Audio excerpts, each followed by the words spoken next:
What's up guys, it's McNulty here. Welcome back to the channel. I hope you guys are all doing well. And we find ourselves in the community forum for today's video. It's a bit of an impromptu video, but there is some big stuff happening in the community of Empires and Puzzles and with the developers of Empires and Puzzles. So I feel it's important that if you don't know, that you are aware of these changes that are coming very soon. So we are looking at the beta beat for version 72.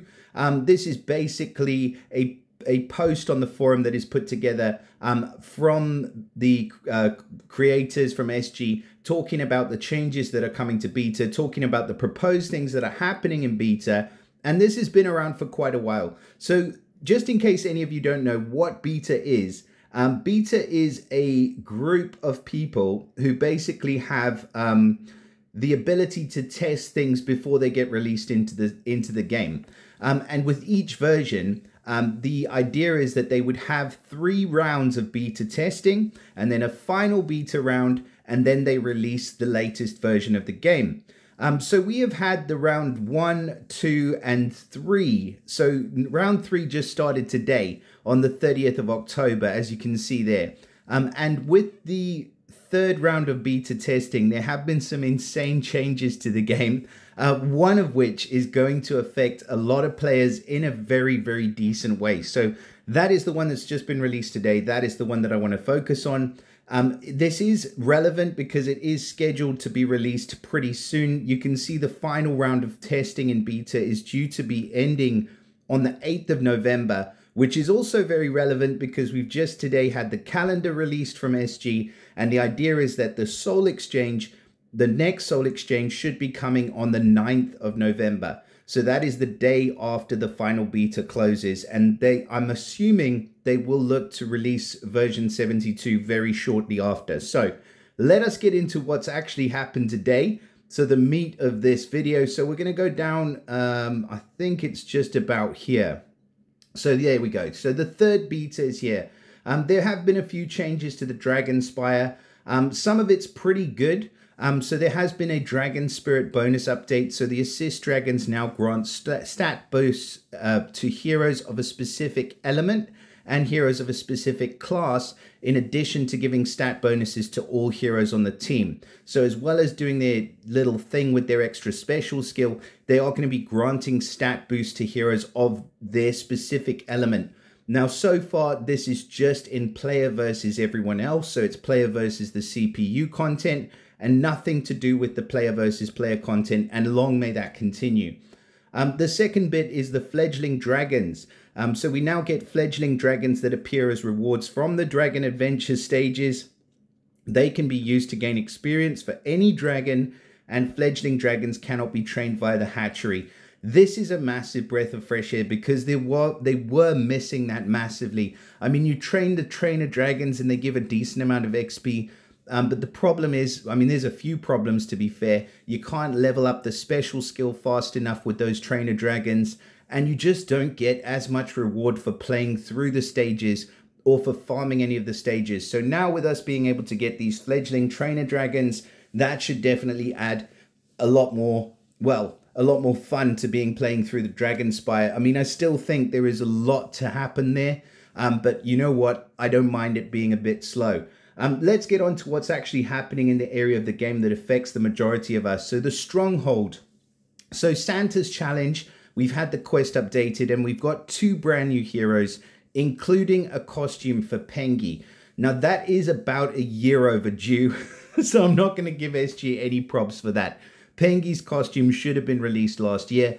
And in fact, this year we should be seeing costumes for heroes like Tinsel, like Peppermint, all of the other elves that have been released into the portal, including the 3 stars like Buster, and including the 4 stars as well that we've got in the Christmas portal. We should be seeing costumes for them by now. I think this is just going to be a bit rough for those who are using those heroes still. They're going to be suffering if we don't see costumes. So there is still some time between now and the release of version 72 for them to add some costumes. But from what it looks like here, it's just going to be 2 new heroes and a costume for Pengy. So you could end up with one of the older, outdated heroes.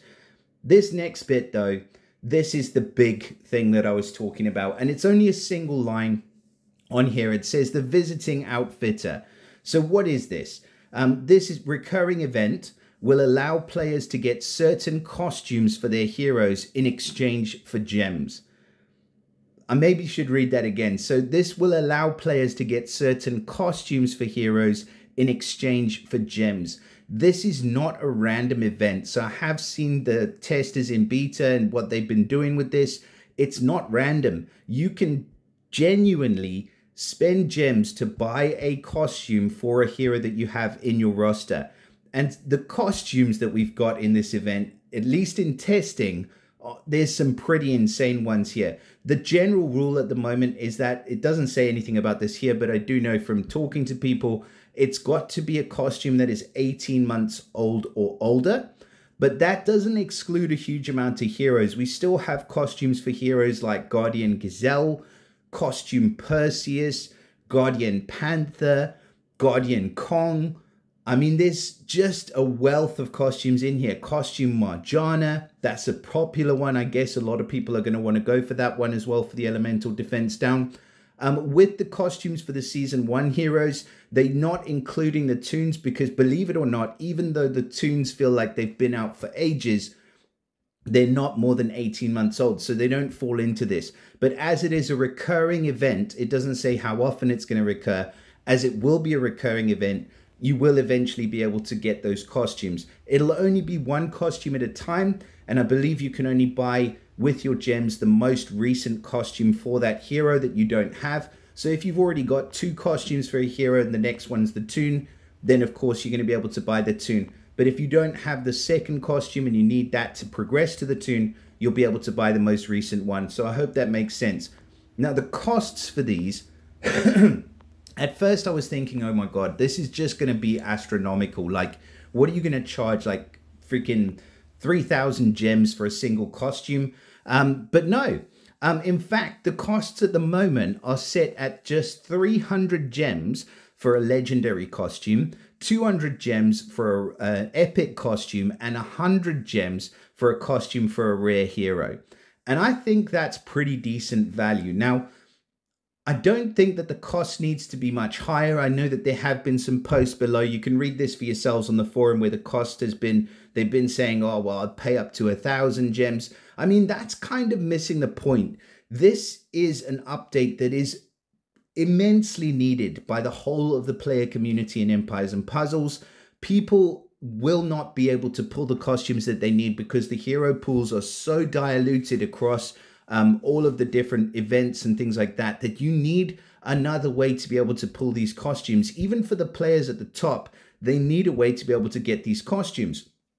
And opening it up to everybody like this at a reasonable price for heroes that you've already pulled because they are in your roster. So in most cases, people have already spent money to be able to pull those heroes initially, and they're now outdated because of stats. But you can't keep boosting the stats on everybody. We know that. You release costumes and things like that. So this is going to give you an option to be able to purchase that costume. Now, as far as the rules go, there will be another rule, I believe, that you can only purchase 1 costume per round in the recurring event, but that is fine. I mean, honestly, for me, for example, I've got Guardian Gazelle. I think a lot of people will have Guardian Gazelle now without the costume.